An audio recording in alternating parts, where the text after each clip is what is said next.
welcome back, guys. It is the Brothers Geek Out podcast, issue 177. Hope you guys are well and safe. Make sure you're following us on Instagram and Facebook and Twitter, where you get to see our regular updates and what we've been up to, our trailer reactions, our movie reviews. They're all up on there, guys. And massive shout outs to everybody's support so far. We are on SoundCloud, Apple Podcast, Spotify, Amazon Music, and all other streaming platforms. G-Man, how you been, bro? I've been good, bro. I've been good. It's good to catch up with you, man. It's been a good week, busy week as usual. But yesterday I went on a little boat, a yacht. I was on a yacht. I was on Batman's yacht. Yes. So I took my girl out for dinner for her birthday. That was like the main surprise and whatnot. And it was like a yacht trip around Singapore, but you also have dinner and whatnot. But it was the yacht that they used in the Batman Dark Knight. Remember that scene where he was on there? I think he took all like the ballerina team on there, jumped off the plane. It was that. So it was happy birthday to her, but also happy birthday to me because I was on Batman's yacht. So that was kind of sick. Yeah, man, I've been good. Other than that, just been same, bro. Same. Just another week and whatnot. I'm fully vaccinated from Thursday, so start going for the gym tomorrow, which is great. Get back into martial arts. This year, I ain't trained no martial arts. Literally like a couple weeks, and then it's just been constant lockdown and whatnot. So I don't know. My martial art training has been basic this year. I got nothing in. So anyway, I'm looking forward to going back tomorrow. And yeah, man, just get back into routine and stuff. What's been going on at home? Yeah, same, bro. Busy week at work. It was my first week back after Birmingham, and yeah, it was fully busy, man. And just, you know, you come back off a hype, and then you get slapped back into reality of the normal 9 to 5, and it kind of just, yeah, it was a busy one. Still catching up. I know I got a busy one next week, but pretty cool stuff happened this week. We had our What If episode. I did Back to the Future musical yesterday. Yeah, I saw that. What was that about? Bro, that was sick, bro. Was it a theater show? Yeah. Yeah, it was sick. Really, wicked. Oh my god, amazing! Like, I will talk about it more in a bit. But yeah, absolutely amazing. But I had an issue as well. Same thing, you know. A lot of people had issues because you have to have a negative test result because basically the seats are basic. You're sitting next to each other. They're not doing no social distancing in there. So somebody probably caught COVID yesterday. But then they want to see your vaccination passport, and I'm like, bloody hell! Because I've got it in an awkward part in my wallet. I was like trying to take it out. Bare things in my hand. He's doing a bag search. I'm like, bloody hell! Like, if you make that bold on your email, people will read it. The fact of the matter is that I paid for these tickets almost 2 years ago. COVID has done what it's done. Then you give me the basic seats in the house. It wasn't actually basic. It was all right. And then halfway through it, somebody left. So I took their seat, and then I got a better view. If anybody's taller than me sitting in them stores, I'm not seeing Nathan. You know what I mean? But then you pay bucks for those seats, and you're like, this is basic. But bro, I got to see the whole show. It was awesome. But vaccination passports, you need that now in theaters as well. So it's not home free. It's not home free just yet. We have to have it on the app. We got it on our phone. So you know, if you don't have a phone out here, smartphone, you lose. Well, it's on your ID card, so they can scan that anyway. But yeah, that's the way the world's gonna be. So I'm just hoping they freaking open up travel. If you're gonna vaccinate people, if you need a vaccinated passport to do anything, then just open up travel. But anyway, that's another story, man. I don't know. It's another story we could talk about all year, all day. No, of course. But anyway, and you know what? It was good. I mean, before we go into that part, let me talk about the show, if you're all right with that. Yeah, go. Yeah. So Back to the Future, the musical. Now, I've probably seen this movie over 1,000 times in different ways, different formats. We did secret cinema.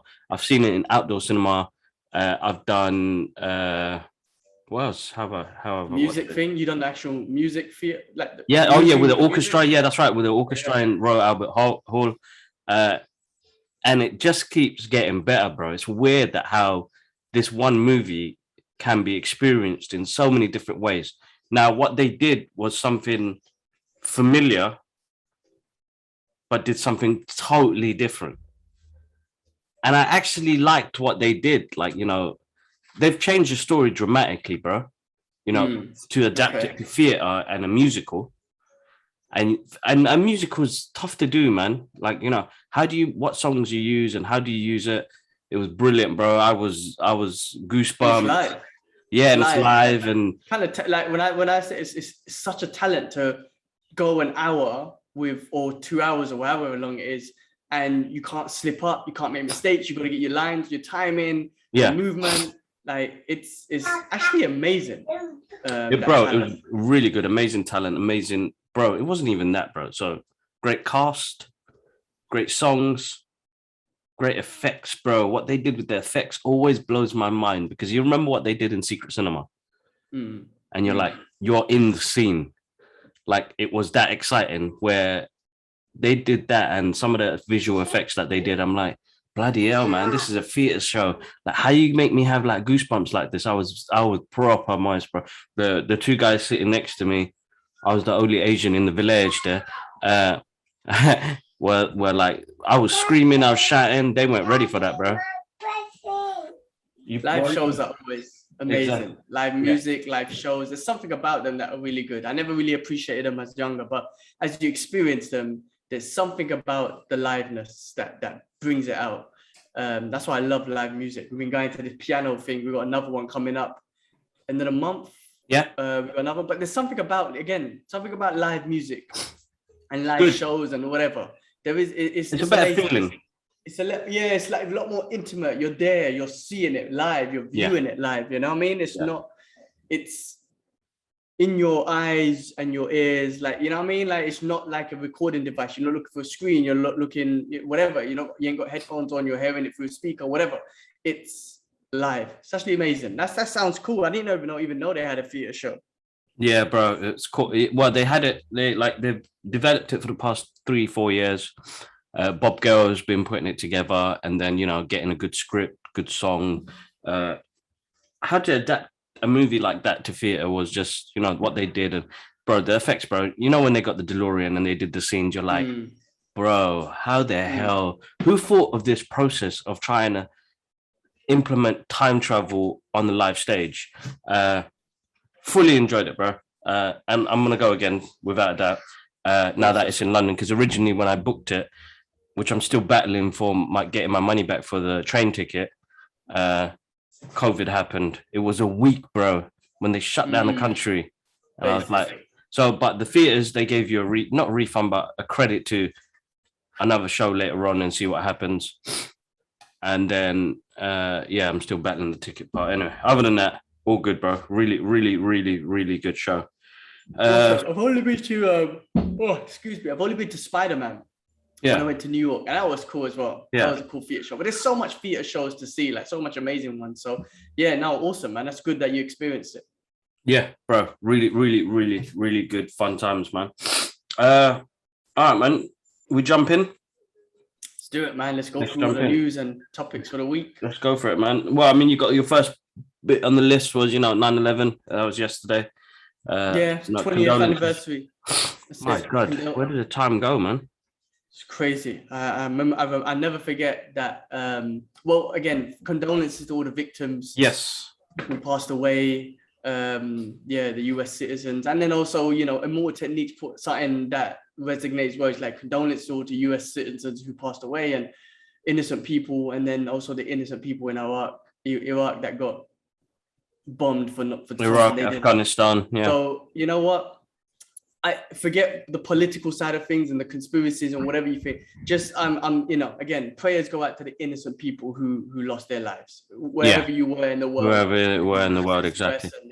So I just wanted to, I don't know, it was the 20th anniversary, so just wanted to at least just say condolences to the innocent people out there. Of course, man, definitely. Michael K. Williams, bro. Another one, rest in peace, man. Oh man, rest in peace, dude. That one kind of got. It was a late night one when we found that out. So it's like quite sad, man. Quite sad. Yeah, I mean, he's definitely known. I think he's more known for his role in The Wire, right? As Omar, he was just a gangster. Remember, I mentioned this one so many times. It was written so well. He was a gangster in that, but he was also like the way they written. He was also homosexual, right? Yeah. But like I always say, it wasn't even forced. Like it was such good writing. He's like, he was just awesome. It was such good writing and whatnot. And it wasn't forced in a way where, like, you know, some shows and stuff that they forced that.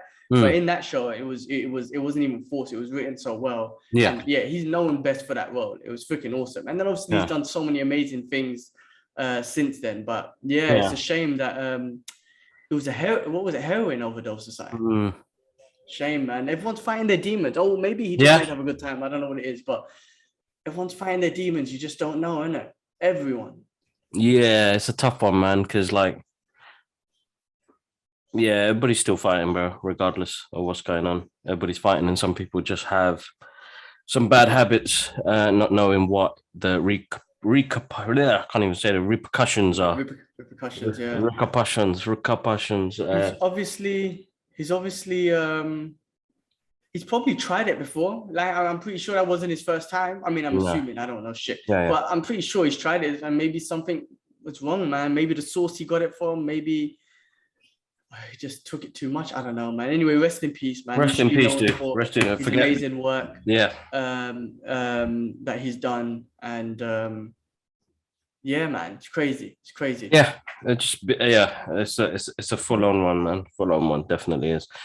You got to watch Raging Fire. How was that, bro? Yeah, man. I went to cinema Friday night to watch. I just wanted to get out and just catch a movie. I watched Donnie Yen's new movie, Raging Fire. Oh, it was good. It was good. It was a typical Donnie Yen Hong Kong action movie. He was a Hong Kong police officer, as he has been in many of his movies. Yeah. And it's just, you know, it was just a simple story of some police officers getting revenge on the force because of the system and whatnot. But anyway, it was just the action pack, the movie, the martial arts, Donnie Yen doing his thing. Every time I see Donnie Yen, I get jealous because you boys met him. I get jealous of that. But yeah, I remember Ash. I'll always remember that moment. And it was MCM Comic Con. I can't remember what year it was. And I remember he was in Rogue One. And to be honest, I was really hyped to see Donnie Yen, not just in another American movie, but as a character in the Star Wars universe. I was proper hyped to have him on there. And I really enjoy Rogue One. I think it's a great movie. But I remember going to that Comic-Con. So I remember you have to buy a ticket. And I bought one ticket. I bought two tickets, me and Ash, and then I bought one ticket for the photo with Donnie Yen. So I was like, no, I'm never going to meet this guy any other way. Let me get this ticket, you know. It's an opportunity. It's always an opportunity to meet somebody that you've adored, you know, in the martial arts world. And I remember in the queue, and then I had Ash with me, and I was like, dude, man, I feel like they maybe turf us. But if they go for the picture, you go with it. I said to Ash, you go. You mean like you thought it was one ticket, one person? That's what I thought originally. Okay. So I was if they start making noise, I'll kick. You get the photo with him. Yeah. But we were all right. We're fine. We got the photo. But it's the way he went in, bro. Like I went in with the handshake, my Ash, pow, hands open. He went for the hug. He went for the hug. Yeah. Dudley was cool. He hugged back as well. Bless him. Really, just being in that presence, you know, you get a minute, you get the photo, quick hello, and then, you know, you're like, moist. Legend. Donnie Yen. Yeah. I'm looking at my figure here, the Once Upon a Time in China figure. Yeah. It's not Donnie Yen, it's Jet Li, but that's where I think I first saw Donnie Yen, Once Upon a Time in China Part 2. Yeah. And him and Jet have an epic fight scene, bro. Those I get jealous. When I see him, I'm like, I love his movies. I'm always gonna be a fan, and that's why I wanted to support anyway. I wanted to let him go support his movie. But I'm like, oh man, you boys met him. I wish. Well, you were there. You were almost close, bro. What was it? Singapore airport or? I saw him when he was promoting Yip Man and whatnot, but that was like from 4 stories up, and I could just like see and whatever. I guess I saw him and he walked past and whatnot. But no, man, you guys hugged him and kissed him and shit. I didn't get none of that. But anyway, it's a fun movie. Listen, like, you know, his typical Hong Kong movies like SPL and Flashpoint and all them ones, like just great martial arts, fast paced. Choreographing's amazing, powerful, impactful. There were some scenes that almost reminded me of like Heat and stuff like that. You know, the car chase and the gun, like when they're wearing the suits and I think they just robbed the bank or whatever, and they're shooting at the police and whatnot. It just kind of gave me that feeling and whatnot. So great movie, and I think a director passed away. I'm not familiar, but a Hong Kong director. It was dedicated. He directed the movie, and it was dedicated to him. So he passed away as well. So basically, let me just quickly get the name because I should shout him out. 1 second.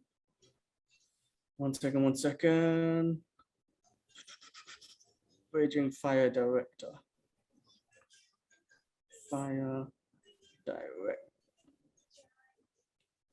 Director. Let's see what comes up. There we go. Benny Chan. The name sounds familiar. He's done bear movies. Yeah. You need to check the listing, bro. He's done loads. Yeah, I'm trying. Let me try and get him his Wikipedia, man. Oh no, it's just coming up. Benny Chan. Yeah. Well, rest in peace to him, man. I mean, I guess. Yeah. I'm not sure how he passed away, but it's unfortunate. Let's see if it says anything. No, I don't say anything on how he passed away. August 23rd. He passed away August 23rd. So this movie must have been made last year, and they postponed it till this year, man. But life and career, police story movies. No. Anyway, I can't find a list of stuff, but here we go. Bloody hell. Trying to find stuff that we might. Fist of Fury. No, that's 1995. That's 1995 though. Hold on, this must be something different. That's the new police story with Jackie Chan. Bobby Hood, Jackie Chan. Yeah. Shaolin, White Storm, Core Hero. Yeah, I mean he's made a few. Some of them I'm not familiar with, but obviously they're Hong Kong movies and whatnot. But rest in peace, man. I mean, look, the movie was great, and Donnie Yen, there was a tribute to him anyway. Yeah. At the end of the movie. So.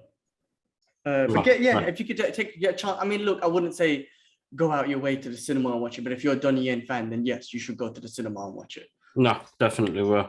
I don't think it's out here yet, but I'll keep an eye out, definitely. Blood Brothers, bro. Who's in that? Blood Brothers.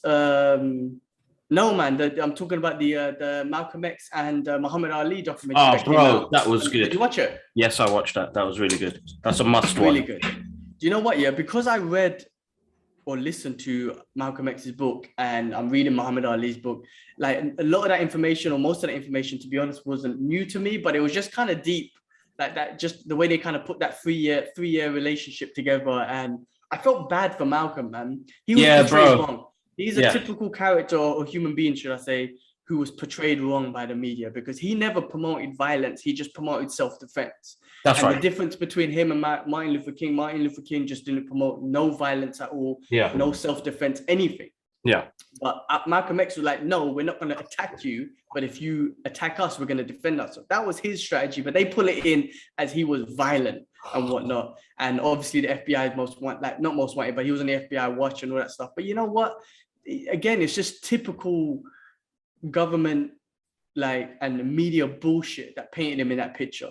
And especially when he turned his life around, I don't think they emphasized that much enough on actually. No, of course not. Islam, and he was obviously manipulated by, the Nation of Islam. And that's a whole nother thing, Elijah Muhammad and whatnot. But the fact is, they didn't emphasize on Malcolm X changed his ways and found true Islam. When he found out, he was like, okay, actually, this white devil shit is wrong. It's haram. Yeah.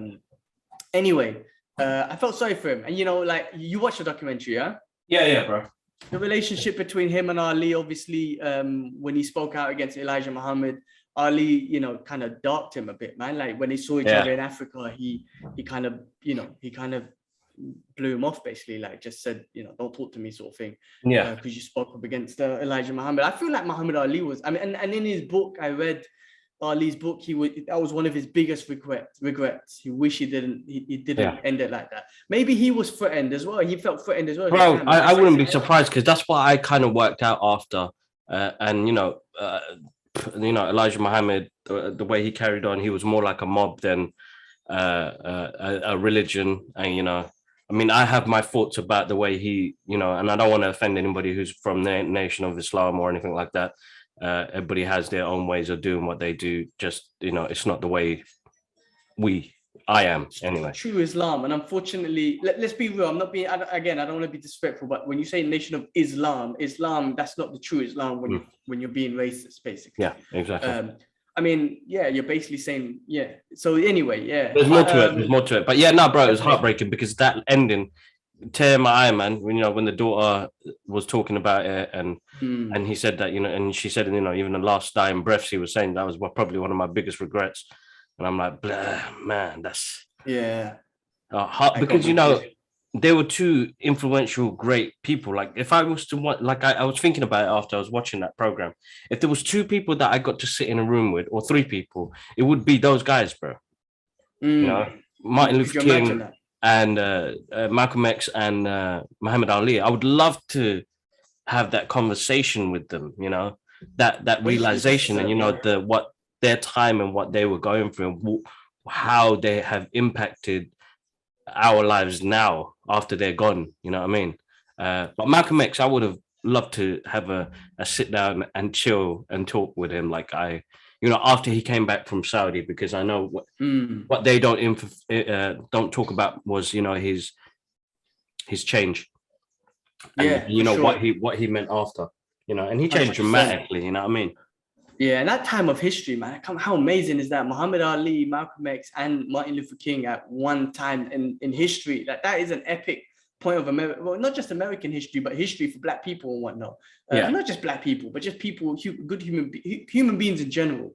Yeah. But you know, one thing that also came to me as well, because I always had a different perception of Malcolm X as well, until after I read his books. Even the X-Men, it was based on racism, right? And Martin Luther King was based on Professor X, and Magneto was based on Malcolm X. But I actually don't agree with that, because Magneto kind of does take the approach of violence and attacking. Whereas, again, Malcolm X didn't promote violence. He promoted self-defense. Yeah. So even when I'm thinking back to the X-Men, I'm like, well, I kind of disagree with that now. Like, even I think more of the conversational parts, bro, was maybe, based on them too, because they had a way of talking to each other in the comic books. The action and the violence part of it, you know, that's all added extra on top of it. But they were like inspired. They're inspired characters to be used on that. You know what I mean? So definitely. I mean, yeah, Malcolm X is well misunderstood, I think, and I think people need to really realize it. And I think these documentaries and the movies do help a little bit, you know. But again, you know, I reckon if you ask the regular person, they'll be like, oh no, he was a criminal, he was a terrorist.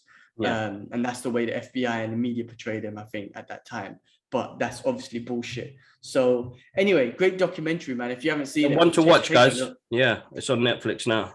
Bro, I'm going live on TikTok, and we've got a couple of people up on there as well. So thanks for joining in, guys. So I'm gonna go like live while we're doing the podcast as well. So you guys get an early preview of some of it. So sorry, bro, I can't check the list. What was the next one on the list? Let me check.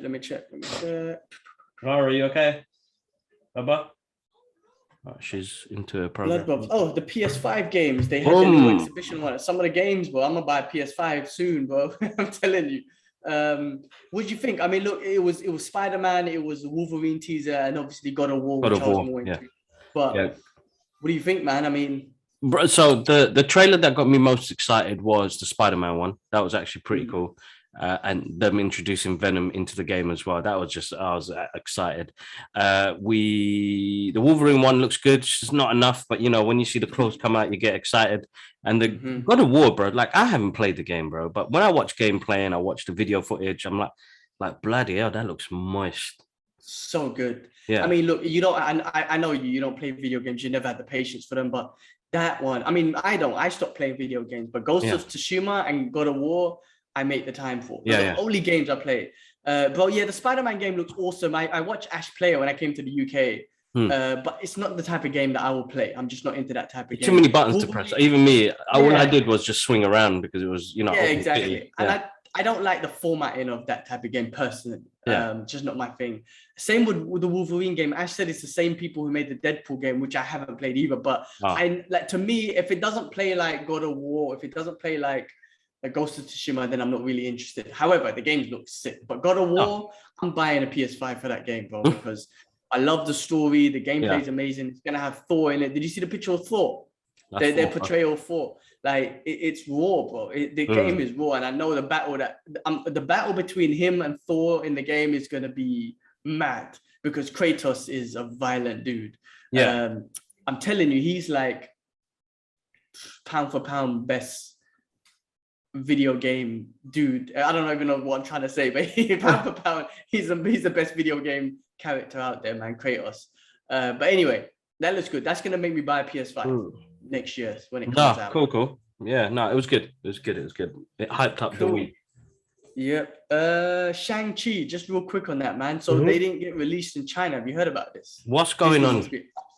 I think the one thing that keeps going around is the main actor, Shimiyu, I think it is. He, I think he said something bad about China in 2017. Saying something about it's a communist country and something like that. That's what it always comes up. I don't know what other background stuff is, but that's what the one thing that keeps coming up.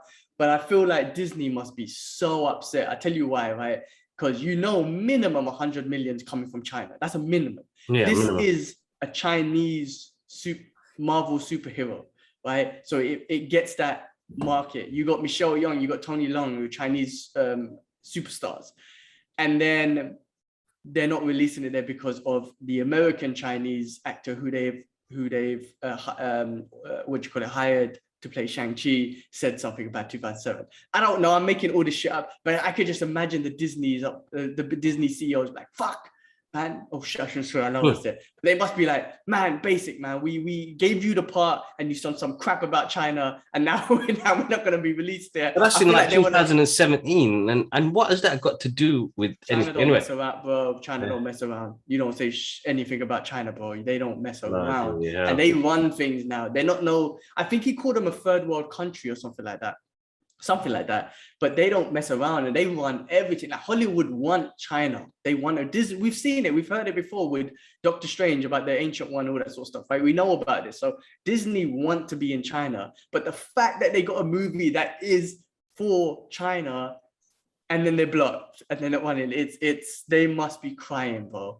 And I feel like if Disney, I feel like this is what I think, and this is all me just speculating, right? If Disney knew what he said in 2017, like if they done their research, they would have been like, nah, you know what, you're not going to get the plot based on it. They would have boycotted him. Right? I feel this because they want to be a part of China, and they would have just hired someone else. But because of that, it's not being released there yet. God knows if it will be later. But man, that's the market that they probably wanted. Because that's kind of pirate, bro. Pirate games, man. Bro. I mean, party that game, man. I'd be upset if I was in China, man. I couldn't watch that movie, man. But they're pirates, bro. Sorry, it's been a great success, bro. I mean, like it's made a lot of money. It's a hit. Just that international budget, man, probably messed up the movie. Interesting one. Anyway, we'll see.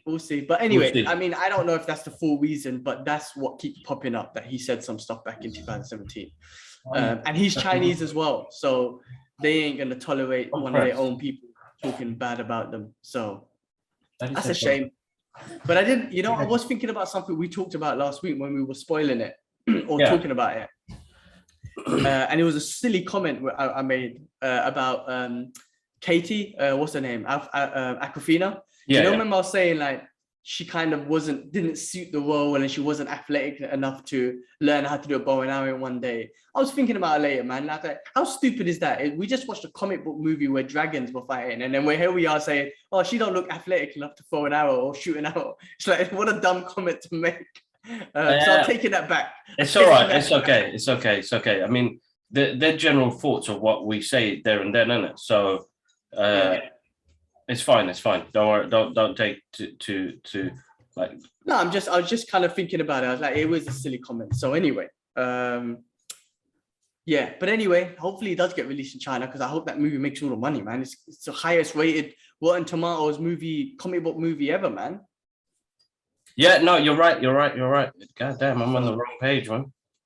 Sorry. Yeah, what are you looking for? No, I'm doing live videos on Instagram and TikToking, so people can see what we're doing live. So there we go. We're going live on Instagram now, guys. So I'm gonna do this more regularly. I've been going live on the TikTok page recently. I noticed that it helps the algorithms and it helps push our content out. So I'd like to see that more often, and I want people to start commenting and stuff like that. So yeah, cool, man. What do we have next, bro? What we had next was Secret Wars started filming in London. So oh damn, nice. So that's So maybe you might see Sam Jackson somewhere in London. I need to find out where they're shooting, man. I need to get into one of the. I'm gonna go on the casting list, bro. I think my next mission in the next year or two is to be at least in one Marvel TV show or movie as an extra. In the background. Even if I lose a Saturn, man, I'll be an alien or Saturn, man. You can make me Saturn. That's my next mission. One Marvel movie or even a DC one. I'm gonna try casting for both of them. Do it, man. Just be a background dude. Yeah, I need my little 2 minutes. 6 seconds in one of them films, like doing this, like kill me or something. Just even if they put my elbow in it or something, man. Wait, do I have a scar or something? I don't know, something to just say like, that's my elbow. Like, yeah. But anyway, that started filming, so that's good. I'm glad they're carrying on with their projects and whatnot. Exactly. There was a rumor saying if Shang-Chi flopped, they would have postponed the movies and whatnot, internals, but it wasn't a flop. So let's go, man. I don't think it made the money that it should have, but it was still a success. Yes, anyway. So exactly. Let's go, man. Let's go. What else? Andy Garcia is a part of Expendables 4, bro. Come on. Nice. Another legend. Another legend in there. That's it. Which is awesome. So that movie is getting some hype. You got Tony Jaa, Andy Garcia, the original cast. I hope Jet Li makes a little cameo in there because I miss Jet Li so much. So that should be a fun one. It will be. Hold up, bro. Let me just check. She just ran out of the room. My back. But anyway, on Expendables, yeah. I mean, look, I'm looking forward to that movie. It's been 2016 was the last one. Those movies are so much fun, so you can't hate on them. They are. So we got Haresh. Haresh. Oh, sorry. Hold up. Relax. We're just filming the podcast, dude, and yes, we just spoke about the Spider-Man sort of PS5 trailers. We just spoke about them, so you could watch the full episode and you hear our thoughts on it. Oh yeah, cool, man. What else? Tom Hardy's Warrior is getting a sequel series starring Daniel Cormier. He's a UFC legend, two-time light heavyweight and heavyweight champion, so double champ. He's awesome. I mean, look, I don't know how that show's going. I like that movie. I don't know how the sequel is going to be with Daniel Cormier. I mean, Daniel Cormier is obviously not an actor, but I listen to his podcast. I listen to him when he commentates. Him, Joe Rogan, and John Anik are the best commentators, I swear, in fight history. Yeah. They just got great energy. So I'm sure Daniel Cormier will do a good job. I like listening to him and whatnot. How he does in the movie or whatever this is, I don't know. I'll watch it. One of it's MMA too. That movie wasn't too bad. So I'll take a look. All right, cool. I do predict that it's going to be low budget because those MMA. I mean, it's got Daniel Cormier. I don't mean to be bad, but this is not Tom Hardy, right? So I reckon it'll be some low budget thing. But anyway, of course. I'll take a look. Definitely. All right, I'm going to do a shameless plug. And if you guys can see on Instagram screen right now, and for the guys that are listening to the podcast right now, not even a shameless plug. Listen, guys, it's the new way. It's the how we get supported in doing the podcast as well. And I've opened up our own TeePublic store where you can get the Brothers Geek Out podcast merchandise. Now you could get yourself t-shirts, hoodies, mugs, face masks. I'm going to put the link in the description, guys, and to help support the Brothers Geek Out podcast. And I want to see photos on Instagram and Twitter and TikTok with the t-shirts or mask or whatever you guys get. We've got our own store open, so you could get your Brothers Geek Out podcast t-shirt, hoodie, or you could get your favorite movie quotes on t-shirts.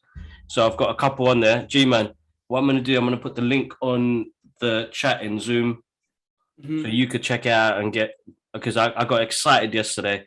Like I was, when you have ideas and you're like, why haven't we jumped on merchandise yet? So here we go. So we have our own store. Make sure you guys check it out. I am looking to expand that later on this week to like Amazon print on demand as well, guys. So you'll get all that stuff on there. But if you want to check it out, click the link in our bio. It's already on there. And I'll have it at the bottom of the description, guys. Check it out. Help support the cause, the Brothers Geek Out podcast. Not even a cause, just show some love. That's all it is, really. So I've got some really cool designs up on there. I've got a Mr. Miyagi t-shirt and I've got an Iron Man one on there, but you've got the Brothers Geek Out logo on there, and we've got some movie quotes. So it's pretty cool. Nice. I like it, man. Yeah. You could get a mug. Well, there's loads of stuff you could get, man. Bloody hell. Pillowcase. Man. Baseball t-shirts, hoodies, kids, masks, home goods. The hell with all that.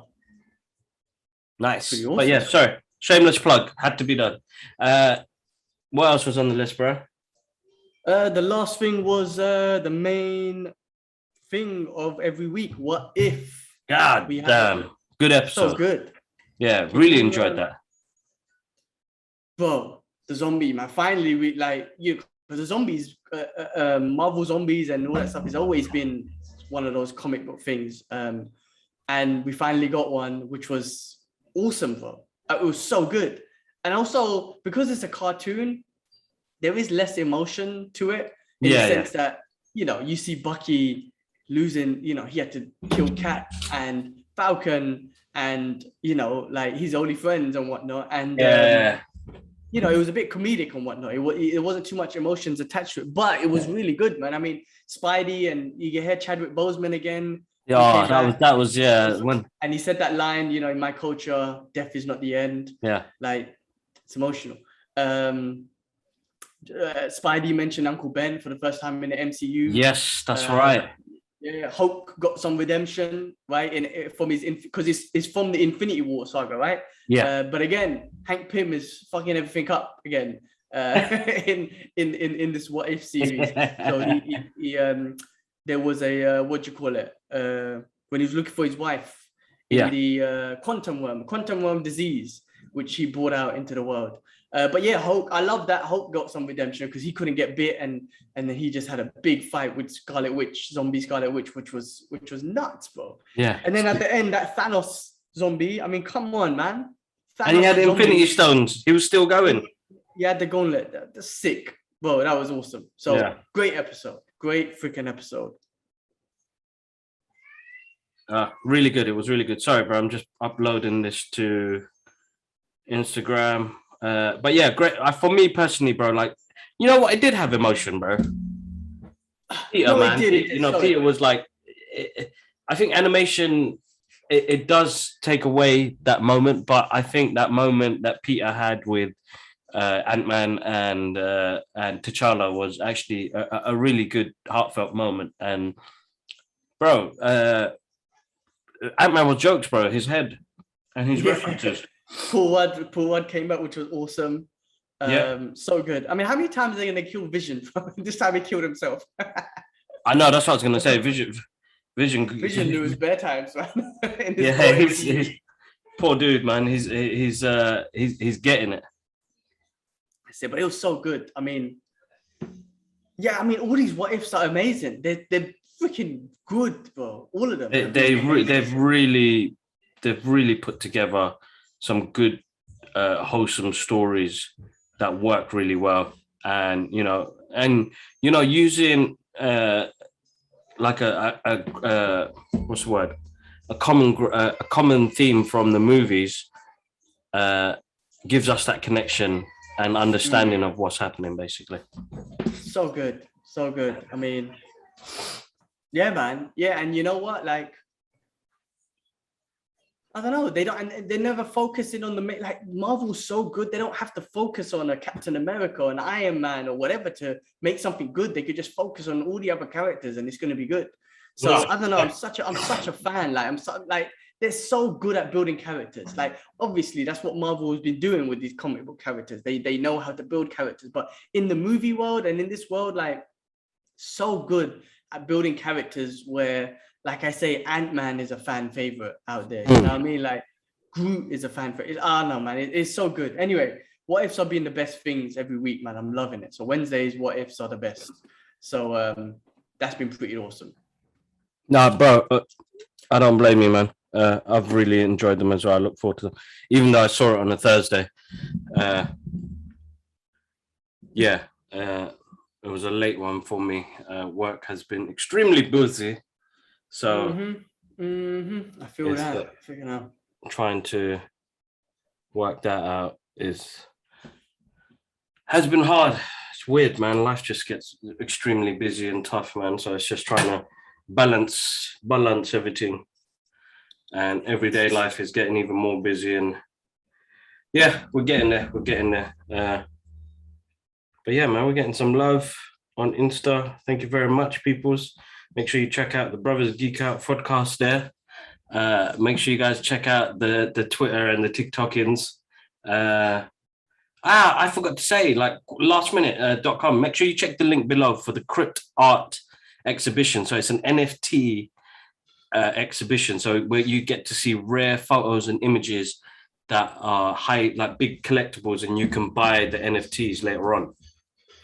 So, using cryptocurrency and everything like that. So the Crypt Art I got invited to on Wednesday. So it's an online virtual gallery, but you get to see images and stills and products from movies that are created, like they created Spock's space uniform, 3D using the original costume, but you could buy it as an original NFT piece. You get to see behind the scenes for movies you've never seen before and images you've never seen before. So they've pulled out basically photos from the archives and digitally restored them and put them up on there. And it's really, really good. It's free to go and browse. But if you want to pay the monies for an NFT, then go for it, because some of it is expensive games. But I'll put the link in the description, guys. Check it out. It was really good. I got to see some stuff from the Superman movie. And I didn't even realize, a Superman movie was shot here in the UK. There's a scene in there where where Superman's flying across a couple of buildings, and that was based in Milton Keynes, bro. Wicked. Awesome. So I didn't know that. And, little things like that, even with the Batman 1989 and stuff like that, but there was a couple of photography stills from that as well. So it was pretty cool. Flash Gordon. It was actually really cool tour. I found it difficult to go around because you have to use your keyboard to walk around. It's like gaming, but they're working. It's the first of its kind. So it was an honor to be at that as well. So that's been good. And then Wing Chun, man. Wing Chun messed me up the other day, bro. Hardest lesson I had. The Shifu, he's been away for a bit. It was the first time I met him. His name's Steve. Steve cracks me up. Steve is 62 years old, but my God, man, the guy's got power, man. Doesn't look, he's like Andy, doesn't look like he aged. He looks like he's in his late 40s. But, teaching me technique and, telling me about how important technique is. He gave me a couple of Ip Man punches to the chest, and I wasn't expecting. I was like, dude, man, you're gonna stop my heart, man. But he was talking about technique. And my forearms, they're getting stronger now. Not like how weak it was before. Like people, because you change partners, work with different people, different strengths, different heights. There's this tall dude that always learning some. I can't remember what the moves are called. I need to start remembering that. But yeah, it was good. Awesome, man. Awesome. Yeah. Well, when I get back, we'll do some conditioning and whatnot. Talk about Wing Chun. Anderson Silva just knocked out Tito Ortiz in boxing, and a conversation of Bruce Lee and Wing Chun when it came up, because Anderson Silva trains that and learns that and stuff. Yeah. And he was just like, I train my Wing Chun and I'm trained boxing and smashing it. There's a whole, but Evander Holyfield just fought, bro, and he lost, unfortunately, to Vitor Belfort. But Evander Holyfield's hitting 60. I can't believe they're doing this, but I don't know, bro. I don't know. I mean, I know you don't follow the combat world too much. But I follow the boxing mostly, this boxing, because it was all MMA superstars and whatnot. But Evander Holyfield fought Vitor Belfort, Anderson Silva fought Tito Ortiz. Man, I mean, it's crazy. But, I mean, it's a bit of a circus. I guess they call it a circus show just because of the spectacle that it is, rather than, I mean, they're real fighters. You can't say, but Evander Holyfield's like 60 years old, man. It's crazy. That's But Anderson Silva is an amazing martial artist, and I'm just happy to see him succeed in boxing. I know at the end of his MMA career, I mean, he's a legend. He's going to go down one of the greatest, but at the end of his MMA career, just MMA is a different game. And with young people and stuff, it's a different game. But he's smashing it in boxing, man. And Wing Chun was a big part of his arsenal in MMA. So, you know, that just came to mind. No, totally, man. Totally. I can't believe his age, bro, and he's still fighting. Mad. Him and Tyson were supposed to go, and I think that didn't work out. So that's why he just jumped into this one. Okay. And Vitor is a beast. Vitor is a beast, bro.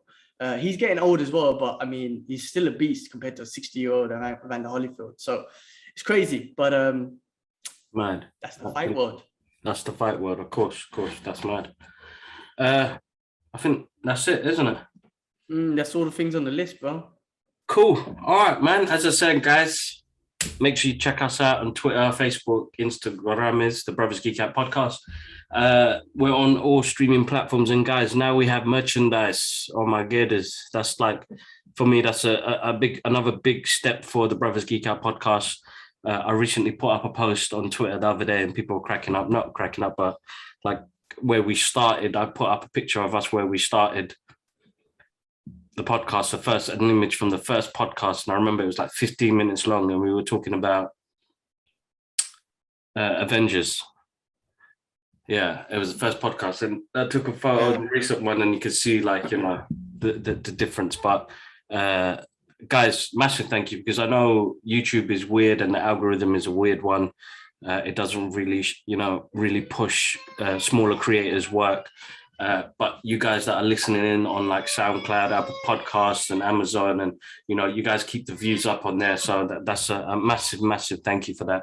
And then I've got another giveaway on my Twitter page, guys. I'm giving away the Long Halloween graphic novel, guys. So make sure you join in to that. I know the last giveaway was really good. This one's running a bit slow, but I'm going to repost it again. So making sure people join in. And yeah, have a wonderful start to the week. All right, cool. Peace, everyone. Peace.